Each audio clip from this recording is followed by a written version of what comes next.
అలాగే ఓట్ల విషయంలో చాలా వరకు కూడా 6 లక్షల దొంగ ఓట్లను మీరే చెప్పుకున్నారు కదా. నేనే వచ్చిందమ్మా, నేను చెప్పాను. నాకన్నా ముందు గొంతు చించుకొని మొన్నటిదాకా నాంపల్లిలో కాంగ్రెస్ ఎమ్మెల్యే సీట్ ఇచ్చిన ఫిరోజ్ గారు కూడా అన్నారు.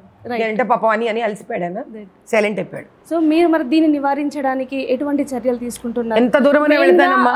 హిజాబ్ అనేది, బుర్ఖా అది చాలా మనం చూస్తూ ఉన్నాం, జరుగుతూ ఉన్నాయి. సో దీన్ని నివారించడానికి మీరు ఎటువంటి చర్యలు తీసుకుంటారు? రాజ్యాంగం ప్రకారంగా, ఎలక్షన్ కమిషన్ ప్రకారంగా ఏ మతం వాళ్ళైనా కూడా, ఇప్పుడు మరి అట్లా నార్త్ ఇండియాలో మీకు గూంగట్ ఉంది, ఇప్పటికే చాలామంది వాడతారు.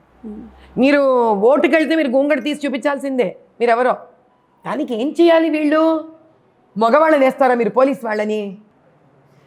వాళ్ళకి హిజాబు ప్రాబ్లం ఉండడం తప్పు కాదు ఇక్కడ, వాళ్ళకి బురకా ఆనవాయితీ ఉండడం తప్పు కాదు ఇక్కడ. ఇది తెలిసిన తర్వాత కూడా మీరు లేడీ పోలీసులను ఎందుకు డిప్లాయ్ చేయట్లేదు అక్కడ? ఎందుకు?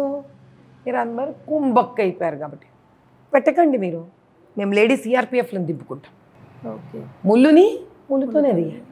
ప్రతి ఎత్తుకి ఒక పై ఎత్తు ఉంటుంది. మీరు ఫీమేల్ పోలీసులు పెట్టరు, మీరు పెట్టినా మీరు కలిసిపోయి ఉంటారు. మిమ్మల్ని మేము నమ్మలేము. మేము రిక్వెస్ట్ పెట్టుకుంటాం, లేడీ సిఆర్పిఎఫ్ వస్తుంది, దిగుతుంది లేడీ సిఆర్పిఎఫ్. వాళ్ళు చెక్ చేస్తారు, ఓటర్ ఐడి, ఆధార్ కార్డు, వాళ్ళ ఫేసు చెక్ చేసి పంపిస్తారు. ఎవరికమ్మా భయం? నేను ఒకటే చెప్తా చూడు తల్లి, ఇక్కడ కావాల్సింది ఒక్కటే, నీ జీవితం మీద నువ్వు ఆశ వదులుకోగలిగితే, నువ్వు నిర్భయంగా మాట్లాడగలిగితే, నీకు నిజాలు తెలిస్తే వీళ్ళ పని అయిపోయినట్టు. నేను వీటికి లొంగే మనిషిని కాదు. ఇప్పటికే మా కాన్స్టిట్యుయెన్సీయే కాదు, తెలంగాణ రాష్ట్రం మొత్తం అర్థమైపోయి ఉంటుంది నాకు తెలిసి. సంగతి చూసుకుందాం.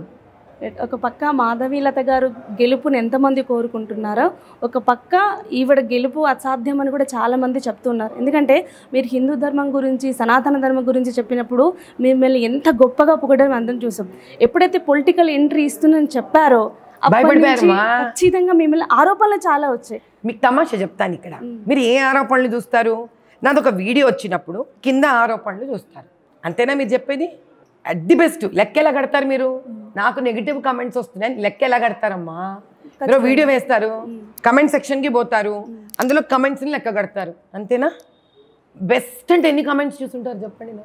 10, 20, 30? చాలా వరకు, ఒక 100 వరకు కదా. ఏ అమ్మాయి ఏమో కాంగ్రెస్ కూర్చొని 100 మందికి ఈమెయిల్ ఐడీలు తయారు చేసి ఎక్కించలేరేంటి 100 కమెంట్స్? అదా ప్రపంచం నిర్ణయిస్తుంది. ఆ 100 కమెంట్స్ నిర్ణయించేది ఒక వ్యక్తి శక్తి, యుక్తి, అంతేనా వాళ్ళ కెపాసిటీ? అంత ధర్మయుద్ధమైనా వాళ్ళు చేయగలిగింది. మనకి తెలుసు దీని ముందుకు ఎలా తీసుకెళ్ళాలి. ఎందుకు కాంగ్రెస్ అమ్మాయి, ఒక అమ్మాయి నా గురించి ఏమీ తెలియదంట, కానీ నా గురించి మాట్లాడుతుందంట. అంటే నేను చూసాను అన్న విధంగా మాట్లాడారు. మళ్ళీ నా గురించి తెలియదంట, అన్ని ఆ ఒక్క వ్యక్తే మాట్లాడుతూ ఉంది. ఆశ్చర్యకరమైన విషయం ఏమిటంటే, ఆ అమ్మాయిని చూస్తే నాకు జాలి వేస్తుంది. నాకెందుకు జాలి వేస్తుంది అంటే, ఒక స్త్రీగా జన్మించి, ఒక స్త్రీగా అయ్యో ఇక్కడ ఇంతమంది హైందవ స్త్రీలు, ముస్లిం స్త్రీలు కష్టపడుతున్నారే, వీళ్ళు ఇబ్బంది పడుతున్నారే, ఇప్పటికన్నా చిన్న పిల్లలకు ధర్మం జరగాలి అని బయటికి వచ్చిన నన్ను పాపం ఆవిడ అలా ఒక చిన్న కోణంతో మాట్లాడుతోంది. జాలి తప్ప నాకు వీళ్ళ కోపం లేదు, వీళ్ళ మీద ఇబ్బంది లేదు. కాబట్టి వేసుకొని తల్లి, వాళ్ళు ఎన్ని నెగిటివ్ కామెంట్స్ వేస్తే నాకు ఇంకా అంత మంచిది. ఎందుకు తెలుసా? ఇప్పుడు మనం ఏం చేస్తాం తల్లి, ఓ సినిమా ఉంటుంది, సినిమా అస్సలు బాగాలేదంట అన్నారనుకో, ఎందుకు ఇంతగా బాగాలేదంటున్నారు, ఇదేదో చూసి తెలిసిపోతుంది కదా అని చూసేవాళ్ళు కూడా ఉంటారు, చాలామంది అలాగే ఉంటారు. సో వీళ్ళు ఎన్ని నెగిటివ్ కమెంట్స్ నా మీద వేస్తే నేను అంత పాపులర్ అయిపోతా. So please all negative comments వేసేవాళ్ళు విజృంభించండి, అస్సలు టైం వేస్ట్ చేయకండి.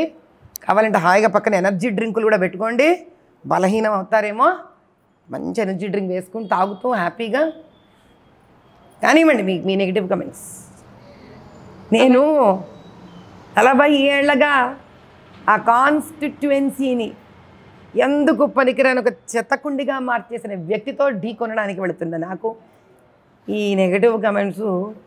ఇలా I don't care them. Right. అలాగే మీరు నిల్చున్న కాన్స్టిట్యున్సీలో చాలామంది హిందువులు మీకు సపోర్ట్గా ఉన్నా కూడా మీరు చాలామంది ముస్లిం కూడా చాలా దగ్గర తీసుకున్న వాళ్ళు డైరెక్ట్గా మాట్లాడారు, వాళ్ళ బాధలు కూడా మీరు తెలుసుకున్నారు. వాళ్ళు ఎడ్యుకేషన్ పరంగా కానీ వర్క్ పరంగా కూడా ఎంత పూర్గా ఉన్నారో మీరు చూసారు, చెప్పారు కూడా. వాళ్ళు కూడా ఇప్పటికీ స్టిల్ ఫేస్ చేస్తూ ఉన్నారు. బట్ బతానీ దగ్గరికి వచ్చేసరికి వాళ్ళే చూసుకుంటారు కానీ మాధవీలత గారికి ఎవరైనా చెప్పారమ్మా నీకు సపోర్ట్ చేస్తారని నీకు ఎవరైనా వచ్చి చెప్పారా? చెప్పారా అంటే మీ ఉద్దేశంలో ఒక ముస్లిం స్త్రీ నేను చచ్చిపోయినా పర్లేదు, నా పిల్లలు అడుక్కు తిన్నా పర్లేదు, నా కూతుళ్ళు చిన్న వయసులో పెళ్ళిళ్ళు అయిపోయినా పర్లేదు, 100 మంది తీసుకెళ్ళి దుబాయ్లో అమ్మేసుకున్నా పర్లేదు, నా పిల్లలు ఇక్కడ ఉన్న వాళ్ళు లేబర్లు అయిపోయినా పర్లేదు, నేను మాత్రం ఇవన్నీ మతంలో చెప్పకపోయినా నేను మాత్రం పట్టుకొని వేళ్ళాడి నా జీవితాన్ని నాశనం చేసుకుంటాను, ఎంఐఎం వాళ్ళో మా ముల్లాలో మోలాలలో చెప్పిందే వింటాను అని అసలు స్త్రీ అసలు అనగలదమ్మా? ఏదో ఒక రోజు ఆమెకి ఒక బ్రేకింగ్ పాయింట్ వస్తుందా రాదు? ఖచ్చితంగా అదే ఈ బ్రేకింగ్ పాయింట్. ఎందుకంటే ఒక హిందూ స్త్రీ నిలబడట్లేదు ఇక్కడ, ఒక మానవత్వము, ధర్మము, న్యాయము తెలిసిన మాతృస్వరూపంలో ఉన్న ఒక స్త్రీ నిలబడుతుంది. ఆ స్త్రీ శక్తి హైందవ ధర్మం ఇచ్చిన ధర్మము, హైందవత్వం నాకు నేర్పించిన ధర్మ మార్గము నా శక్తి. నేనెవరు? మతము, కులము, విచక్షణ అలాంటి భేదాలు లేకుండా ప్రజల కోసం వచ్చానని చెప్పే ఒక మాతృస్వరూపం ఉన్న వ్యక్తిని నేను. ఖచ్చితంగా ఈసారి ముస్లిం మహిళలు బయటికి వస్తారు, మనకు ఓటు వేసి తీరుతారు. ఎందుకంటే మోదీ గారు చేసినన్ని అభ్యుదయ కార్యక్రమాలు ముస్లిం స్త్రీలకు అసదుద్దీన్ గారు చేయలేదు, అక్బరుద్దీన్ గారు చేయలేదు, ఏఎంఐఎం నుంచి ఎవ్వరూ చేయలేదు, కాంగ్రెస్ చేయలేదు, బీఆర్ఎస్ చేయలేదు. కాబట్టి ఆయన మోదీ గారు ఢిల్లీ నుంచి చేసిన కార్యక్రమాలు అందరికీ, ప్రత్యేకించి మైనారిటీలకు ఏవైతే ఆయన చేశారో అది కూడా స్త్రీలకు ఆయన చేశారో చెప్పే నాథుడు ఈరోజు దాకా ఇక్కడ లేకపోయింది. భయపడి ఐఎమ్ దేర్ వాయిస్, ప్రధానమంత్రి గారి వాయిస్ నేనవుతా.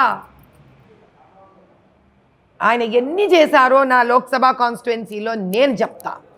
అందరు బయటకు వచ్చి ఓటేస్తారు. హిందువులు లేదు, ముస్లిమ్స్ లేదు, అందరు బయటకు వచ్చి వేస్తారు. సిక్కు లేదు, ఈసాయి లేదు, అందరు బయటకు వచ్చి వేస్తారు. జైన్ లేదు, బౌద్ధులు లేదు, అందరూ వచ్చి బయటకు వచ్చి ఓట్లు వేస్తారు. అందరూ వస్తారు ఈసారి.